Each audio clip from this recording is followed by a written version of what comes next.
sampai mati. Ya, Yunus, lebih baik saya mati daripada saya pergi beritahu Niniwe itu bertobat. 40 hari lagi Allah akan menjungkir balik. Ya. Tetapi seperti itulah, ya. Maka Yunus dia lari di sebelah timur dari Niniwe. Dia bikin pondok, dia duduk. Ada satu pohon ara, Alkitab tulis masih kecil, tiba-tiba pohon ara besar. Ya, kemahakuasaan Allah sehingga tutup Yunus. Ya, matahari terik, Yunus dia tenang, aduh indah. Ya, tahu besok pohon itu lepu, sudah kering lagi. Tadi kita baca, coba lihat. Ya. Kemahakuasaan Allah. Jangan lari dari pandangan Allah. Kau mau lari kemana? Pendeta kau dan umat Tuhan hari ini, ya, Darius, kamu mau lari kemana? Jangan coba lari. Ya. Nanti pohon bisa kering. Itu yang dialami oleh Yunus. Apa yang terjadi? Kecewa lagi. Kalau begini lebih baik mati saja, ya. Tadi kita baca, ya. Lagi-lagi Tuhan bilang, layakkah engkau marah? Ya, itulah Allah. Pengasihan Allah masih terus terjadi. Ya. Di dalam bacaan ini tadi, ya, bagaimana ketika matahari mulai terbit, ayat 8, ya, atas penentuan Allah, ya, atas keputusan Allah, kemahakuasaan Tuhan, tidak ada yang dapat membatalkan apa yang Allah mau. Ayat 8 itu, ya. Maka di atas penentuan Allah bertiup angin timur yang panas terik, sehingga sinar matahari menyakiti kepala Yunus. Yunus jatuh rebah. Ya, ayat 8 itu. Dan berharap supaya mati. Stres hanya karena sakit hati kepada orang Niniwe. Karena mereka bangsa kafir. Saya dan umatku, kami ini bangsa pilihan. Kami ini Israel. Itu lihat. Bapak Ibu Saudara, Tuhan, ya, tidak punya konsep seperti Yunus. Keselamatan itu bagi seluruh umat manusia. Agama apapun di dunia ini, sejak dunia lahir sampai hari ini, menurut catatan Dewan Gereja Sedunia, ada 22.000, ya, agama-agama, ya, yang pernah hidup di dunia ini.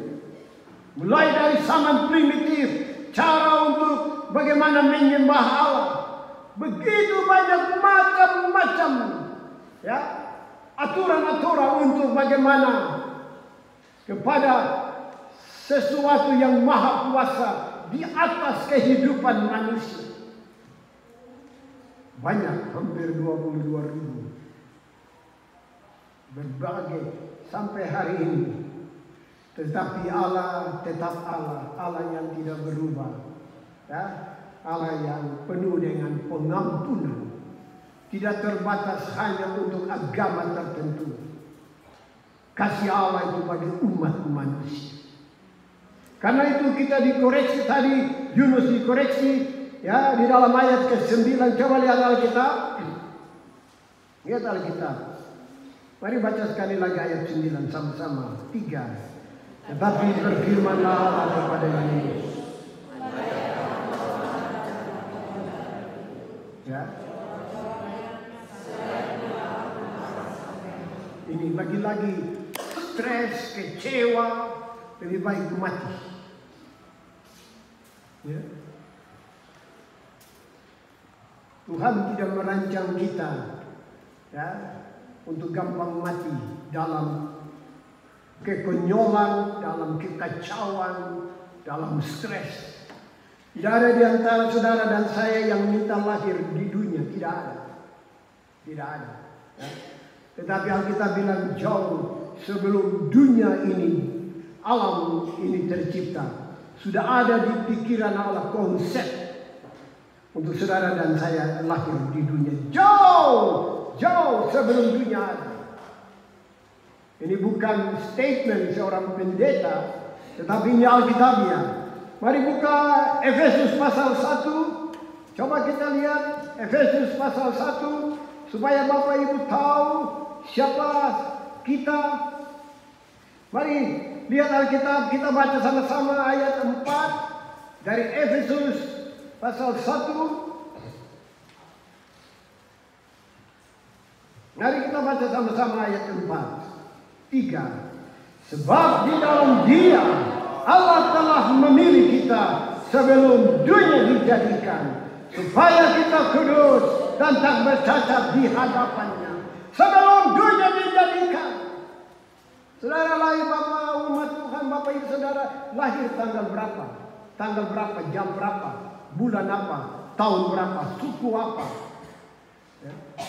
Negara apa? Pulau apa? Sorga punya ketetapan. Tidak ada yang minta lahir. Tidak ada. Tiba-tiba kita ada di rahim mama. Apakah kita sadar itu? Apakah kita tahu? Makanya hidup ini jangan asal-asalan. Allah punya maksud, Allah punya rencana. Sayang, kita lihat di dunia hari ini, baik di sekitar kita di Jayapura atau di mana-mana kita nonton berbagai berita di dunia. Ya, manusia hidup tanpa menyadari siapa dia. Padahal setiap saat Allah rindu rencananya dia itu terwujud di dalam perjalanan hidup. Surga sudah punya ketetapan, lahir tanggal berapa, mati tanggal berapa. Sudah ada. Tinggal kita jalani saja. Sayangnya banyak kita tidak memahami. Itulah sebabnya mengapa hidup ini begini saja. Seperti halnya Yunus. Tidak mengerti maksud Allah. Maunya hanya urus diri pribadi. Itu bangsa kafir. Biarkan saja Tuhan. Kenapa harus ingatkan mereka? Kenapa harus supaya mereka bertobat? Hukum mereka sudah. Yunus berbantah dengan Allah. Tetapi lagi-lagi ayat 10 ya, membuat pencerahan. Itulah Allah. Ya. Sang pencipta alam semesta yang tetap mengasihi manusia. Ya. Allah tetap Allah. Allah tidak berubah. Yang begitu mengasihi manusia. Oleh karena manusia dibuat segambar dengan Allah. Ketika kita melihat siapapun juga dia, kalau dia manusia, kita sebenarnya harus melihat itulah wujud dari Allah, segambar dengan Allah. Tetapi perjalanan dunia yang ada di dalam dosa membuat ada orang miskin terkapar, ya, hancur di pinggir jalan. Apakah kita bisa lihat kesegambaran dengan Allah? Kita lihat orang mabuk hidup telanjang atau di parit di mana, apakah kita bisa melihat kesegambaran dengan Allah? Ini yang mari kita belajar mengapa Tuhan mengoreksi Yunus. Dan Tuhan juga mau mengoreksi saya dan saudara. Tidak ada kata terlambat kita merubah cara pandang kita untuk melihat siapa saja. Yang tidak seiman sekalipun, Tuhan mati juga bagi mereka. Bukan hanya bagi kita orang Kristen, apalagi khusus buat GKI. Tidak. Siapapun manusia, Tuhan mati bagi mereka. Inilah yang Tuhan mau supaya kita mengerti. Tuhan dia begitu keras. Dia bilang, ya, tadi kita baca, kita sudah kembali ke Yunus itu, ya. Coba kita lihat ayat 10, lihat Alkitab, ya. Lalu Allah berfirman, engkau sayang kepada pohon jarak itu, yang untuknya sedikit pun engkau tidak berjerih payah, dan yang tidak engkau tumbuhkan, yang tumbuh dalam satu malam dan binasa dalam satu malam pula. Coba lihat itu, ya. Bagaimana kau mau bilang supaya saya ini, Tuhan ini, ya, Allah ini, ya, bisa menurut engkau? Engkau tidak buat itu pohon jarak yang hari ini ada, kemudian besok sudah lenyap. Baru kau bilang itu bagus karena dia menutupi dari sinar matahari. Kau tidak buat dia. Coba lihat itu. Ibarat Tuhan dia kasih ingat Yunus, ya, supaya sadar, ya. Ada 120.000 penduduk Niniwe.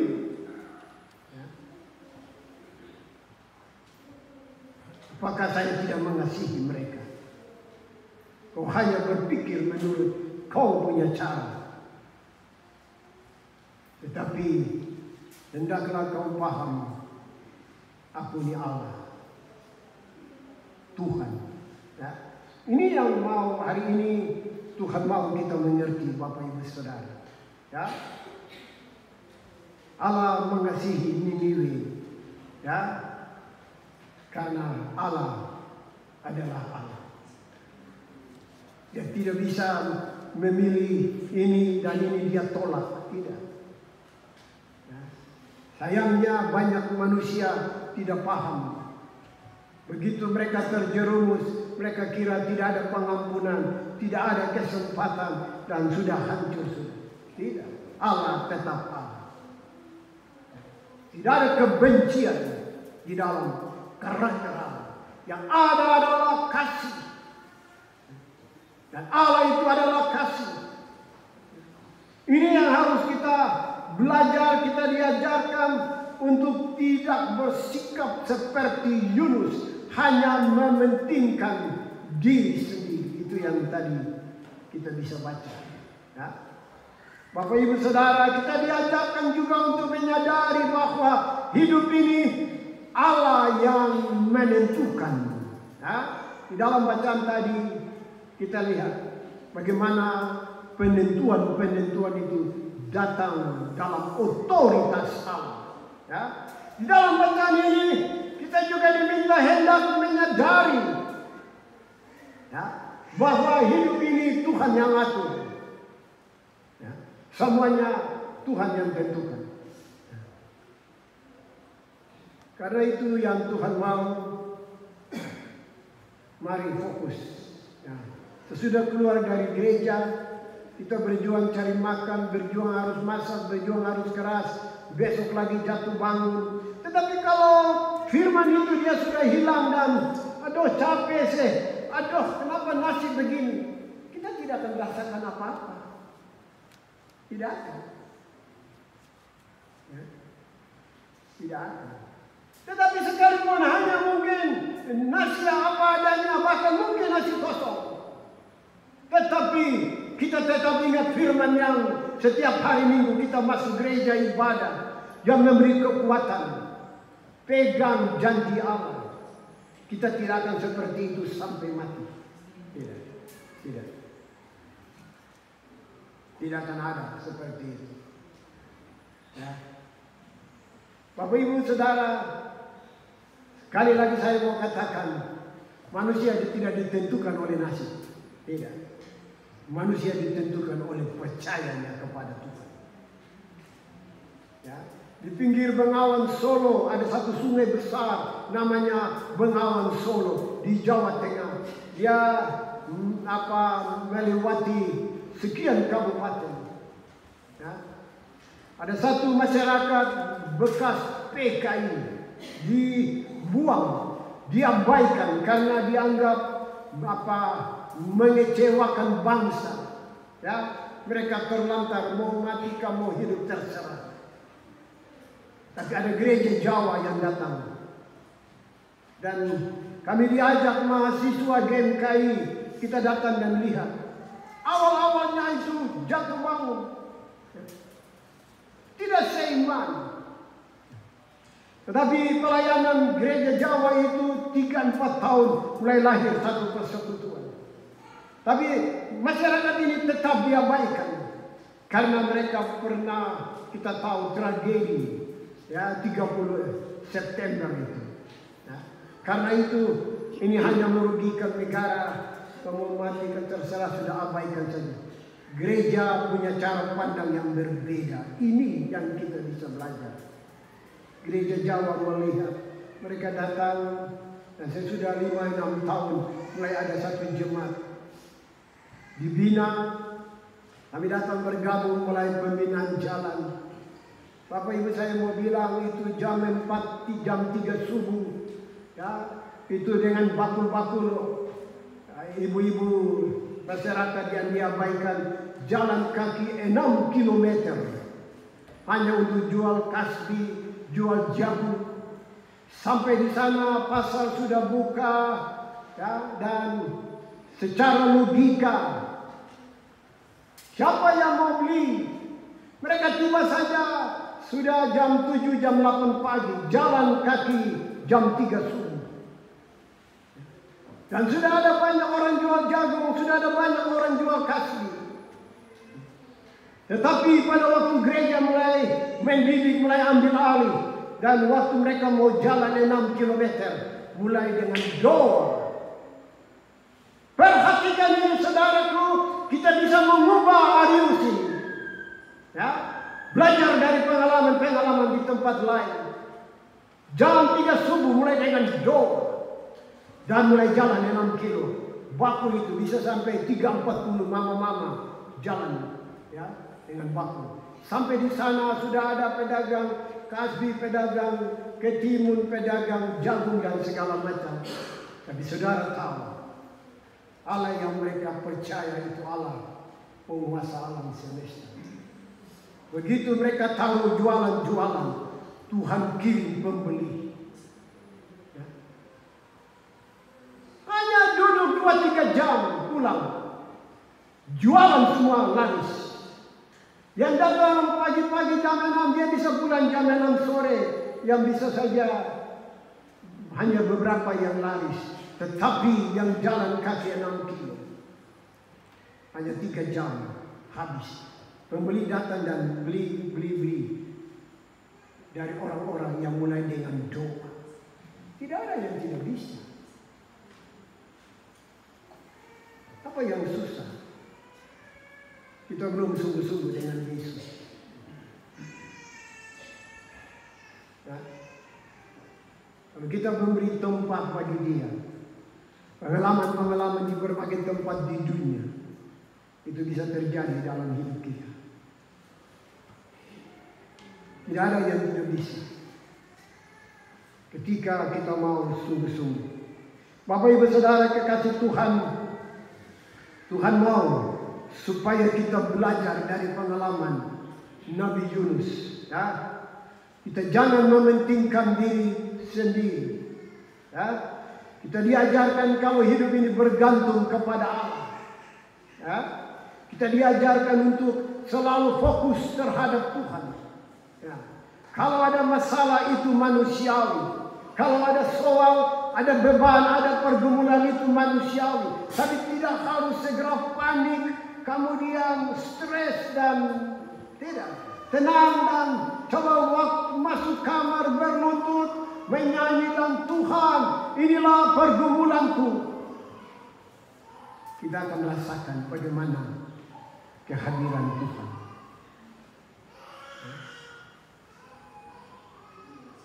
Tidak ada yang tidak bisa. Bapak Ibu Saudara kekasih Tuhan, mari bermimpi tentang masa depan Arius. Mari bermimpi tentang rumah tangga kita. Jangan bilang ini nasibku, tidak. Satu ketika, satu negro, dia jalan-jalan, kemudian dia dengar Masa lalu itu terpisah, black people, negro terpisah sekolahnya, yang miskin asramanya, dan dengan negro dengan kulit putih. Tapi dari kejauhan dia dengar itu kulit putih sedang KKR, dan dia dengar satu kata. Manusia itu segambar dengan Allah. Dia pulang kasih tahu dia punya bapak. Ini moyang dari Martin Luther King.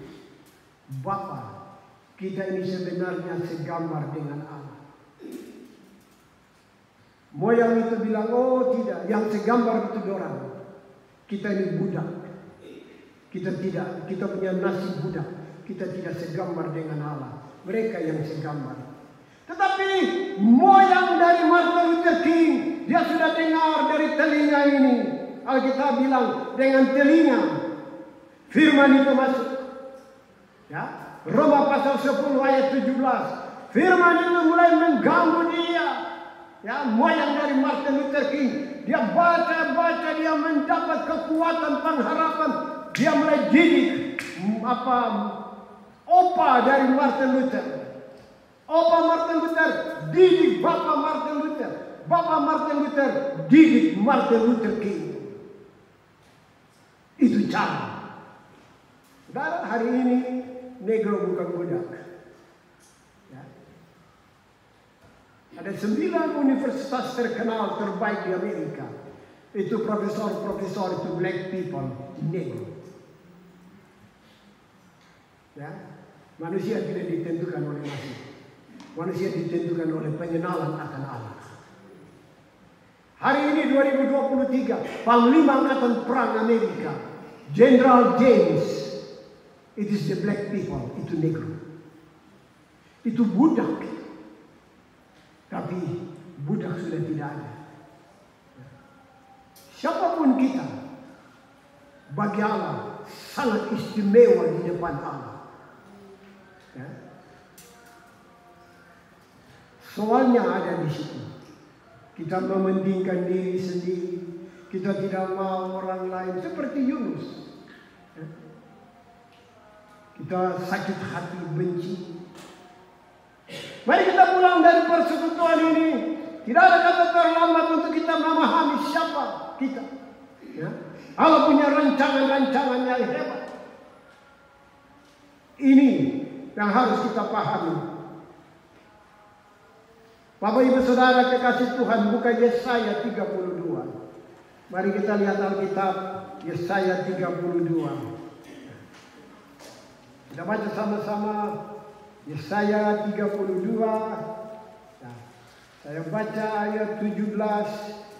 Bapak Ibu baca ayat 18. Yesaya 32. Nah. Ayat 17 dari Yesaya 32. Di mana ada kebenaran, di situ akan tumbuh damai sejahtera. Dan akibat kebenaran ialah ketenangan dan ketenteraman untuk selama-lamanya. Ayat 18, 3.